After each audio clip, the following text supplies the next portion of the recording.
Assalamu alaikum everyone.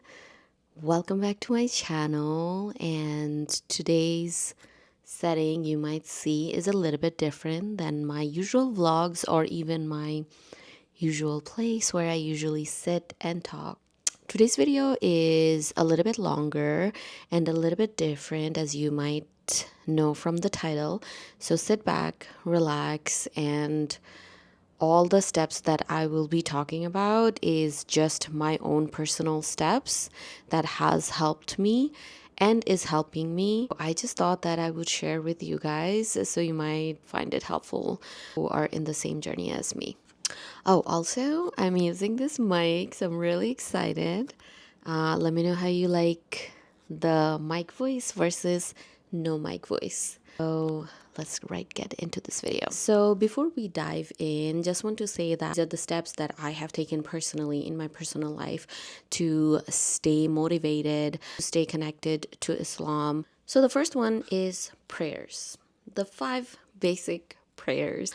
With time and experience, I kind of realized that you put Allah first and just watch how easy it is to practice your religion. This year, my goal is to complete the 5 prayers every day. I have been holding myself accountable for those prayers. When I wake up for Fajr time, I'm trying to make sure that I'm praying the Fajr with my 100% conscience rather than just like my sleepy head, just like praying and then just going back to bed. For Zohar, Asr, and Maghrib, I am actually at work. This year, kind of implemented a strict policy for us to go to the office. Like we had a conversation, we have other Muslims in the office, and all of us got together and, asked for a room where we can pray. They were able to accommodate that, and I put calendar holes in my work calendar, in my personal calendar, to go in and do my prayers. They have a sink there, so I don't have to go into the restroom and do my wudus. I go into the prayer room and make wudu, and then they also have a prayer mat. Yeah, I just go and finish my prayers, and it only takes like 5 minutes. After I come from work, I take my shower. I tell myself that this is the end of the day, like close this day with Isha. That practice has been working for me so far. Another thing I also wanted to mention, that if you are a firm believer of calendars, especially Google calendars, there is a calendar, I will link it in the description box, that you can import in your Google calendar that adds all the prayers, including tahajjud. I have my entire life in Google Calendar, so I have the prayer in the calendar, and I have turned on the notifications, so anytime the notification goes on, I just go and pray. It has been working really well for me. Hold yourself accountable. The next one is du'as. We should be reading du'as time to time. On our day-to-day, there are so many things happening around us, and we just don't know like how many times Allah subhanahu wa ta'ala's mercy is on us to like protect us, and we don't even think about it. Gratitude towards our Lord, and I felt like I wasn't doing that as often as I should, and I felt detached and make like meaningful dua. I hope you understand where I'm coming from. To work on my duas, what I did is that I created tasks every day, which also coordinates with my prayers. So that way I am doing my prayers, I'm also doing my duas. So each prayer will have a dua attached to it. I will have the calendar, and then I will also have the dua as a task. So not only am I praying, but I'm also making the dua and then completing the dua. I like put that check mark, and it makes me feel like I have finished the task. In the dua, like it's not only just the dua itself in Arabic, I also have the meaning behind it. These duas are very small. It's very easy to expose yourself to whatever subject matter you want to expose in this day and age. I was like, why not slowly watch a small video? Why not listen to a podcast?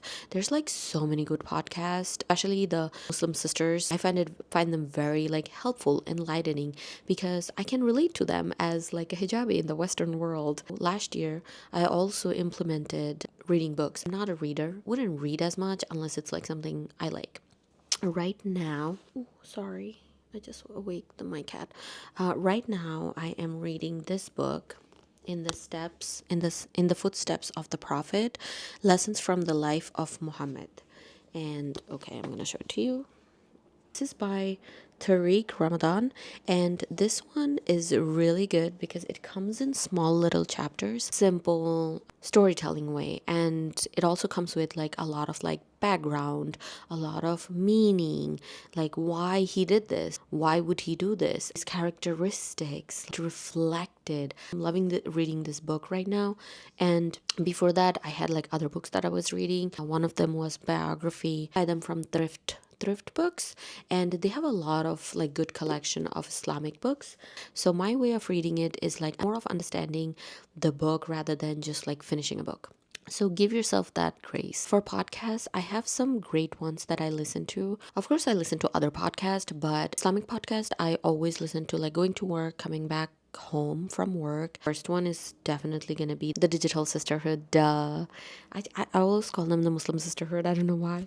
I was like crying through some of the episodes because like I connected through those episodes, and that's how I started listening to like other Muslim podcasts. Other one is Islamic Feelings is one. I really like her. She has a lot of information to drop, and it is very helpful, it is very enlightening, and I really like her podcast. Of course, the Uncomfortable Truths, not like or like general Islamic podcast, right? She kind of talks about her experience through Islam, her experience, her life experience, how people interprets it, and I really love that. I really love how she talks about Islam and how she talks about her struggles. And it's really like, I'm not saying like, oh, talk about your weaknesses, but the way she puts it is that, like, we all have struggles. You're not the only one.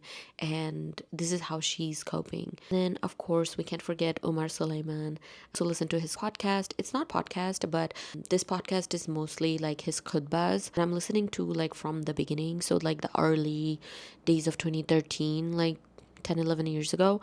But these are the four that I'm currently listening to.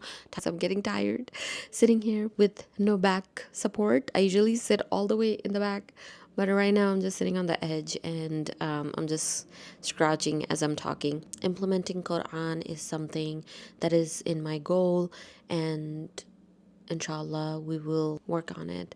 Even though, like, I said that in the beginning, like I haven't done all my goals. I am still working towards it. Adding those small little habits is helping me a lot. And now that I'm looking back with like my calendar views with like all the du'as and all the prayers and stuff, and I'm like, wow, I could have done this a long time ago.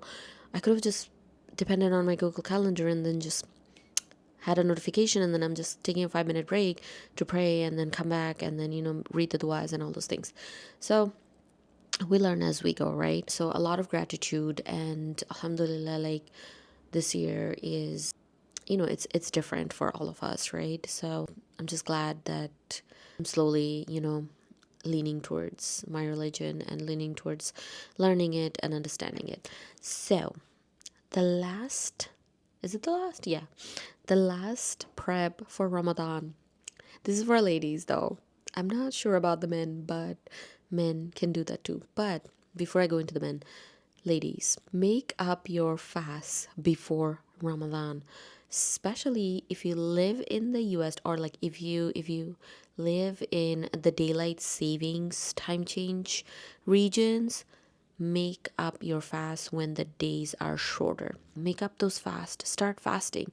If you already made them up, just start fasting. Fast here and there, one or two, like the volunteer fast, so that your body is prepping. Because like, it's kind of like a diet, right? In the Western country, they're like, oh, intermittent fasting. In my head, I'm like, we have been doing it since we were like children. It's just like the timeline and stuff, right? So I tell myself that, oh, it's just intermittent fasting. When you're fasting, all you're thinking about is Allah's mercy. Like, it becomes part of your, again, schedule. So you're basically putting all the steps that I mentioned: prayer, du'as, reading the Quran, reading the books, and then fasting. So you're basically living the Ramadan during non-Ramadan time. And that's how I see it. That's how I have been prepping for Ramadan. And yes, it can be hard. I'm not saying it's so easy. It came to me in one day. No, no. Trust me, it did not. I've been working on this schedule like for a while, and there are times that I fall and I skip and I will feel guilty. But then I sit down and ask for forgiveness. Try to surround yourself with people that wants good for you, that are Muslim, that has the same belief as you, so that it is easier for you to bring those behavior into your life. Companionship is so important. Yeah, those are the five things that I have been working on for the past 6 months, and I feel like for all of us it looks different, it feels different. Not all of our situations are same, but all we can do at the end of the day is try and be grateful, have gratitude, be thankful for the mercy that Allah subhanahu wa ta'ala has given us. And with that, I just want to say that thank you for watching this video, and I hope you have benefited from this video.